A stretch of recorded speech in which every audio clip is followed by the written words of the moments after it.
بسم الله الرحمن الرحيم maanta ay taariikhdu ku beegan tahay 25 bisha July sanada 2020 waxa kulan ku qabsoomay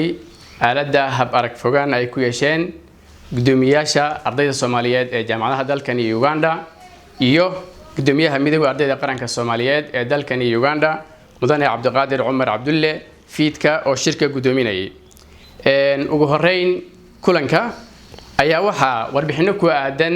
ardayda Soomaaliyeed looga dhageystay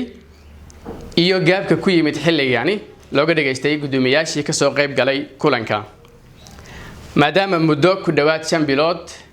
wadanka uu ku jiro xaalad bandow ah taasoo isla markaas saameysay guud ahaan goobihii waxbarashada sabab la xiriirta cabsi laga qabo caabuqa coronavirus kaasoo caalamka oo idil saameeyay gudoomiyaashii ka soo qayb galay kulanka ayaa run ahaantii si wanaagsan arrinka ugu warbixiyay iyagoo isla markaasna isla wadaagay arrimo dhowr ah kuwaas oo muhiim u ah ardayda Soomaaliyeed ee dalkani wax ku barato sidoo kale kulanka ayaa la isku soo qaaday in loo dhaga nuglaado ardayda Soomaaliyeed caqabad kasta ee ku timaado maadaama lagu jiro xaalad aad u adag taasoo ka dhalatay cudurka safmarka ah ee caalamka saameeyay COVID-19